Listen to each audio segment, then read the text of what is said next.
Juntaan waraana dheebotuu fi hawwuu ibidda ofii qabsiiseen boba'ee daaraa ta'a. Ibsi waldaa beektotaa fi diyaaspooraa wayyaaneen gatii hin baasu. Ashamaa akkam jirtu maatiiwwan miidiyaa Kiilolee. Guyyaa har'aa dhimma wayyaaneen waraana hawwitee ibsa baaste tokko isin biraan geenya hanga dhuma qophii keenyaatti nu waliin ta'a. Waliigalli waldaan beektota ofiin jedhan diyaaspooraa wayyaanee iddoo hin jirretti waan hin argine waan hin beekneen raayyaa ittisa Itoophiyaa daddabitu humna hidhattoota Tigraay irratti sa'a tokkoof marfii fi taankiidhaan rukuttaa gaggeessanii jiru. Waraanni Eertiraa daangaa Tigraayin weeraruuf waraana walitti qabaa jira.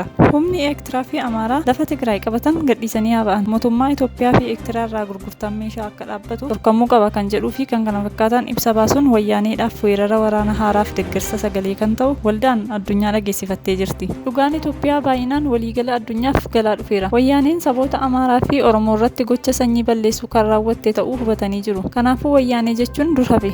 Ajandaan fakkeessuu fi goyoomsuu har'a addunyaa irratti hin hojjetu. Dubbii mammaaksa maal habaasuuf dhamaraa suusa jedhan san. Wayyaaneen barattes barachuu baattes wayyaanuma. Jarreen wayyaanee industirii sobaa ta'uun kan irratti adda ba'ee beekamedha. Humni Eertiraas ta'ee Amaaraa lafa Tigraay qabatee hin jiru. Dhiha Tigraay lafti jedhamus hin jiru. Walqaayit, Qaaftaa fi Humaraa Xagadee raayyaan durumaan iyyuu lafa Tigraay hin turre. Hatuu fi humnaan fudhachuun lafa qabattee humnaan deebifachuuf uummata Tigraayitti fe'ee kan ture lafa kooti jedhaa jira. Wayyaaneen hattuu, huttuu fi safuu kan hin beeknedha. Lafni inni hatee ture gara abbaatti deebi'ee jira. Lafti taakkuu tokkollee kan wayyaaneef deebi'u hin jiraatu. Wayyaaneen bakkeewwan kana qabachuuf jecha dursa waraana banee qophaa'uun isaa raayyaan ittisa biyyaa na waraane jechuun iyya yakka sobaa dhageessisaa jira. Raayyaan ittisa biyya Itoophiyaa seeraa fi heeraan adeemsa beekamtii qabuun kan ajajamu waan ta'eef seeraa fi bulchiinsa ajajaa ni kabaja. Sa'a tokko guutuu waan taankii fi marfiin rukuttaa gaggeessuuf sababa tokkollee hin qabaatu. Kanaafuu wayyaanee fi fakkaattonni isaanii karoora gatii hin qabne baasuun yakkuun waraana jalqabuuf akka isaanii mijatutti dursee raayyaan ittisa biyya Itoophiyaa na rukutee ofirraa dhorkuuf dirqameen waraana keessa galee jechuun diraamaa qopheeffatedha. Hundumaafuu wayyaaneen kallattii dhufe maraan ni barbadeeffama,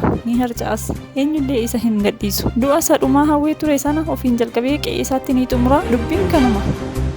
Dhaggeeffattoota keenyaa kun miidiyaa Kiiloleeti. Miidiyaan Kiilolee guyyaa har'aaf kan qopheeffattee asuma irratti golomnaa hanga odeeffannoo itti aanu qabannee isiniif dhiyaannutti turtii gaarii qabaadhaa jechaa odeeffannoo wayitaawaa ta'e argachuuf yeroo mara laayik, sheer, sabiskiraayib gochuun dagatiinaa. Galatoomaa.